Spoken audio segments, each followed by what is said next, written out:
यमुनानगर के जगाधरी में बर्खास्त पीटीआई अध्यापकों का 3 दिन से धरना प्रदर्शन चल रहा था। अचानक 250 से अधिक अध्यापकों ने सुबह 6:30 बजे शिक्षा मंत्री के निवास पर प्रदर्शन किया। उसके बाद उनके खिलाफ मुकदमे दर्ज किए गए हैं। उनमें समिति के सभी पदाधिकारी, विभिन्न जिलों के प्रधान एवं कार्यकारिणी के सदस्य शामिल हैं। उनकी तलाश में पुलिस विभिन्न जिलों में छापेमारी कर रही है। वहीं ड्यूटी पर लापरवाही बरतने के आरोप में पुलिस ने 37 पुलिस कर्मचारियों व अधिकारियों के खिलाफ विभागीय जांच शुरू कर दी है।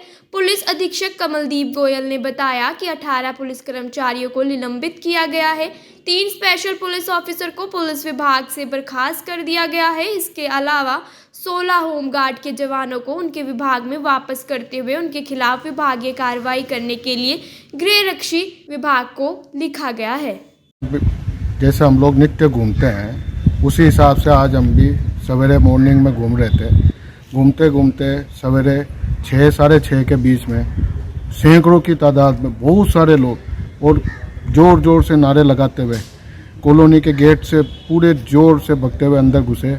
हम कुछ समझ पाते उससे पहले हमने हमारी पहचान कराई। किसी अप्रिय घटना को देखते हुए हमने हमारी पहचान कराई, मफलर हटाई, टोपी हटाई।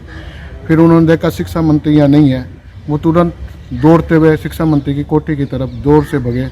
हम किसी अप्रिय घटना का आभास करते हुए हम भी उनकी कोठी की तरफ दूसरे रास्ते से पहुंचे। आगे देखते हैं तो सारे के सारे कई जने शिक्षक यहाँ पे मंत्री जी के गेट तक पहुंच चुके थे, जिसको हमने रोका।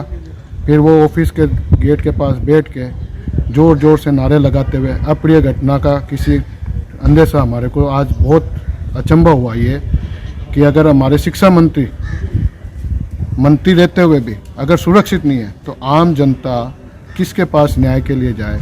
पुलिस प्रशासन क्या कर रहा था? अनाज मंडी से लेके शिक्षा मंत्री के आवास तक कम से कम भी 3-4 चौराहों पे पुलिस प्रशासन की पूरी चौकियां रहते हुए भी ये इतने सारे सैकड़ों की तादाद में लोग यहाँ तक कैसे पहुँचे, आज ये भी एक बहुत बड़ी सोचने वाली बात है।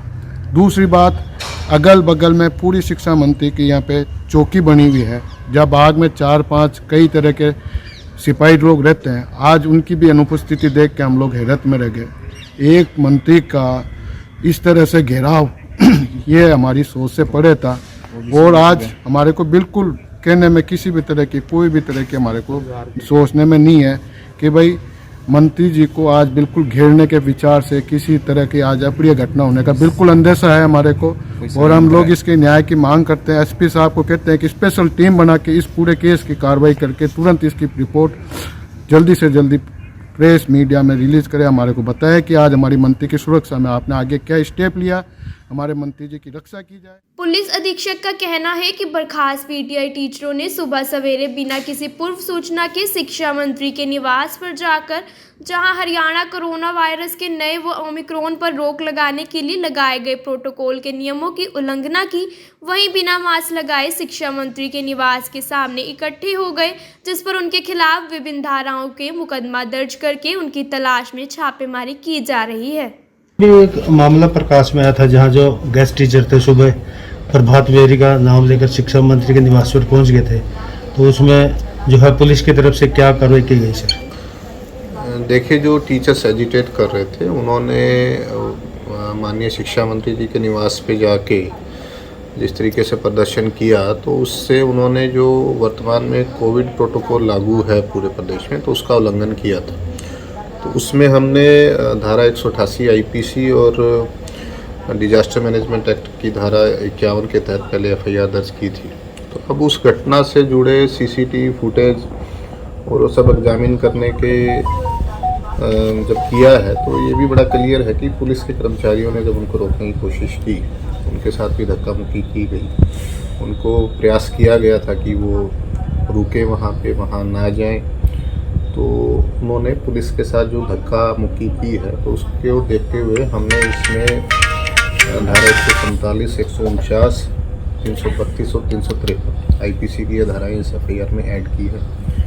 18 जो टीचर्स हैं वो एफआईआर में बाई नेम थे और बाद में हमने पूछताछ के आधार पे और सीसीटीवी फुटेज के आधार पे 93 गेस्ट टीचर्स को, इसमें पीटीआई टीचर्स को और जो दूसरे टीचर्स हैं उनको आइडेंटिफाई किया है। तो इस तरह से जिसका और भी जो टीचर्स हैं उनको भी आइडेंटिफाई करने का प्रयास किया जा रहा है।